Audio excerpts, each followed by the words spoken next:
Do you think Afrikaner farmers are the most persecuted group in the world?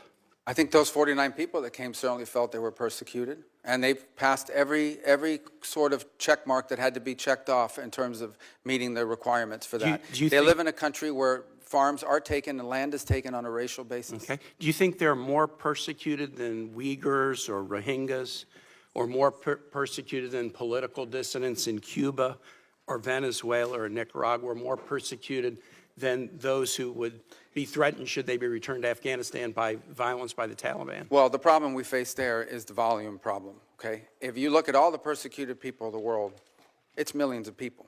They can't all come here. And we had refugee programs. So why prioritize Afrikaner farmers? Well, because it's a small subset, it's a new issue, and the president identified it as a problem and wanted to use it as an example. But that's different from having these refugee programs that were basically spending money to put people up in communities and accommodate them, and it was acting as a magnet. Millions of people entered this country illegally, and today the border is sealed. Let me challenge you, and I'm just going to say for the public, if you want to understand about the, quote, persecution of Afrikaner farmers, go look at the composition of the South African government. Since July of 2024, there's a government of national unity, and the opposition party to the ANC, the Afrikaner Party, the Democracy Alliance, is part of the governing coalition. They joined the governing coalition a year ago, and the leader of that party was given the remit of Agriculture Minister, John Steenhuisen. He is the leader of the former Afrikaner Party, still widely representing Afrikaners. He is the Minister of Agriculture in South Africa right now.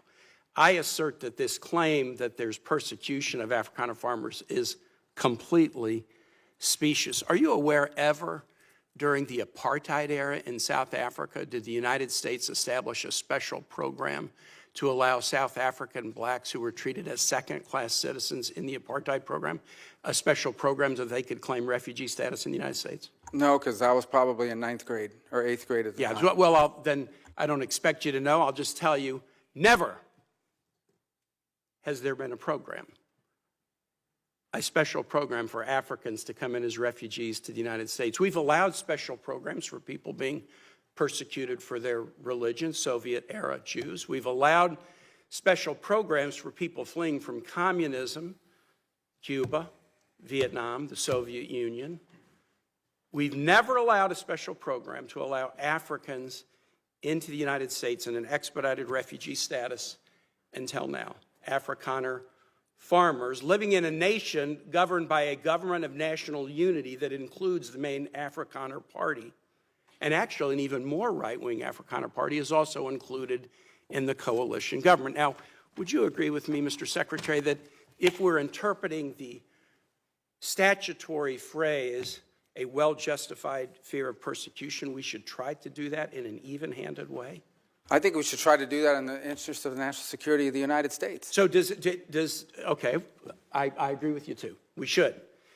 Should we try to do it in an even-handed way? So, for example, should we say, if you're persecuted on the grounds of your religion, we'll let you in if you're a Christian, but not if you're a Muslim? I think that the United States has a right to allow into this country and prioritize allowance of who they want to allow to come in. But I think but I'm going to ask you, so a well-justified fear of persecution? Yeah, they thought that their farms were being burned down and they would be killed. I think that's a pretty good justification for wanting to come. They're afraid for their lives. And should it be applied in an even-handed way? That's an easy No, our foreign policy doesn't require even-handedness. It requires prioritizing the interest of the United States. The statutory phrase says you are entitled to entrance as a refugee if you demonstrate a well-justified fear of persecution. No, you're not entitled. So can you have a different standard based upon the color of somebody's skin? Would that be acceptable? Well, I'm not the one arguing that. Apparently you are, because you don't like the fact that they're white, and that's why they're coming. I'm just asking you to say that would be unacceptable. Well, no, I would say that the United States, a very easy thing to say. The United States has a right to pick and choose who they allow into the United States. Even based on the color of somebody's skin.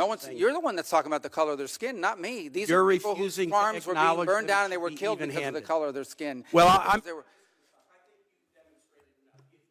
Well, you've demonstrated enough because you think anyone should be allowed into this country for any reason because they met a certain Who criteria. has said that? We are going to prioritize people that come into our country on the basis of what's in the interest of this country. That's a small number of people that are coming. But in you that said particular this case. weekend that but there in would other be more. cases, it's harder to vet. In other cases, it's more difficult. And by the way, the United States admits people every year. 1 million people come to this country every year legally. 1 million. And people now a year come to this there country is legally. one group No of other people country that in the have world an is nearly as easy generous. pass into this country. For the first time, this administration has said Afrikaners get an easy pass and refugee programs for the remainder of the world are shut off. And you can't say to the American public that we should apply this statute in an even-handed way. No, I I'm think it should shocked be at that, applied in a and I way. yield No, well, you back. shouldn't be shocked. It should be applied in the national interest of the United States. Our immigration policy should be based on the national interest of the United States. Period. End of story. If there is a subset of people that are easier to vet, who we have a better understanding of who they are and what they're going to do when they come here, they're going to receive preference, no doubt about it. There are a lot of sad stories around the world, millions and millions of people around the world. It's heartbreaking.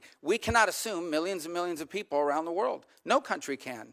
So you have to have a process of deciding who do you prioritize, who do you allow in. We do it all the time. We do it in our immigration system now under our current laws. Unfortunately, it's primarily based on family connection and not on what they're going to contribute to the society from a merit standpoint. That should be changed, but that'll require statutory changes. But the bottom line is, this notion that somehow we have to accept anyone who wants to come to the United States is absurd. No country in the world has an immigration policy like that. And no one is arguing that we should. I yield back, Mr. Chair. Thank you very much.